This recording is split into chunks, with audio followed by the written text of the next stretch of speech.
2025년의 마지막 달 12월의 첫날입니다. 한 해를 잘 마무리하면서 새해를 준비해야 하는 때입니다.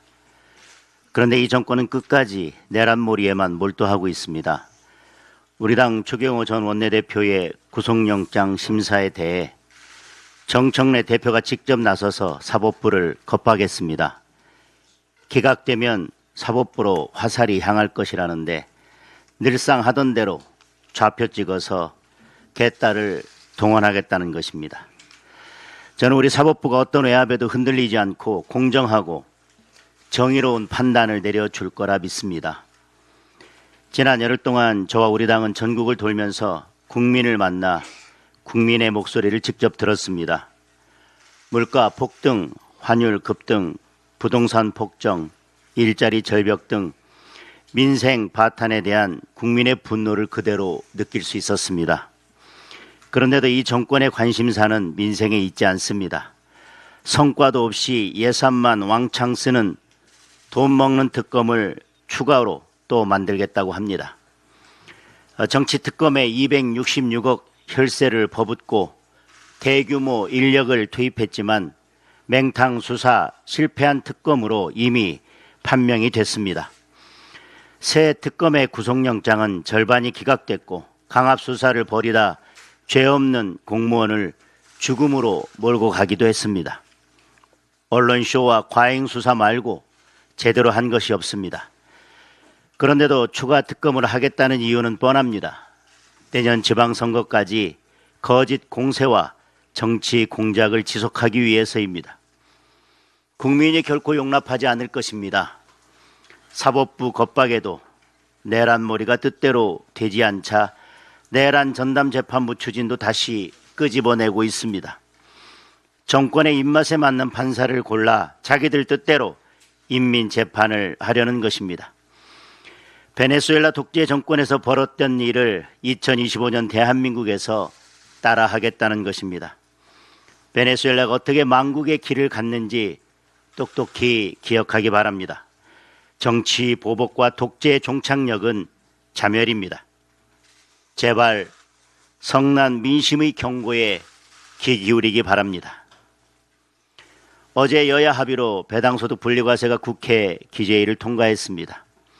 저는 지난 9월 배당소득 분리과세를 제안하면서 연 2천만 원 이하는 9%, 연 2천만 원 초과는 최고 25% 세율 적용을 제안한 바 있습니다.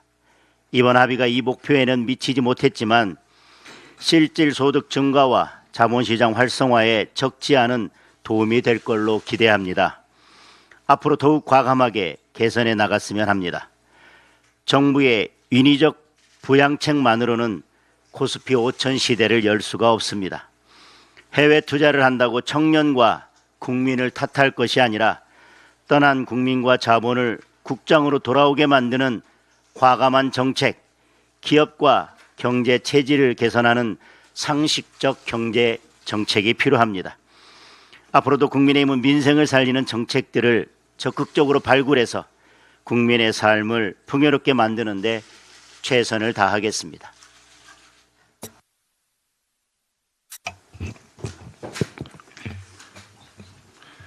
추경호 전 원내대표 체포동의안 가결 당시 제가 규탄사를 하면서 구속영장이 인용되면 국민의힘을 내란 세력으로 몰아갈 것이고 기각된다면 사법부마저도 내란 세력이라고 몰아붙일 것이라는 예언을 한 바가 있습니다. 정청래 더불어민주당 대표가 제 예언 그대로 행동하고 있습니다. 기각되면 그 화살은 조일에 사법부로 향할 것이라면서 영장 심사를 앞두고 있는 사법부에 노골적인 판결 외압을 행사하고 있습니다. 정청래 대표 정치 참 편하게 하고 있습니다. 국민의 인권이 걸려있는 인신 구속 여부를 인용되면 국민의 힘 책임이고 기각되면 조의대 사법부의 잘못이다.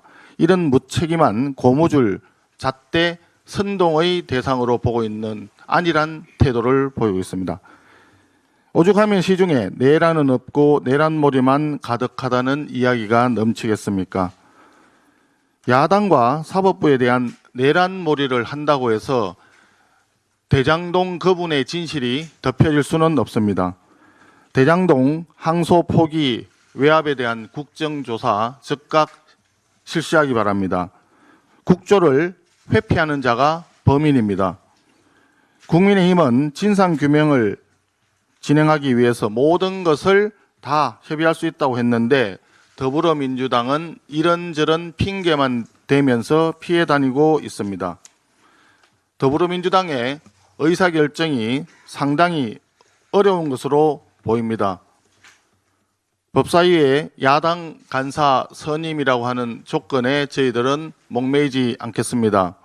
더불어민주당은 대장동 항소 포기 외압 의혹, 심지어 그들의 표현을 빌리자면 조작 수사, 조작 기소라고 하는데 이런 부분을 포함을 해서 실체적 진실을 국민에게 알릴 수 있는 국정조사 즉각 수용하기 바랍니다.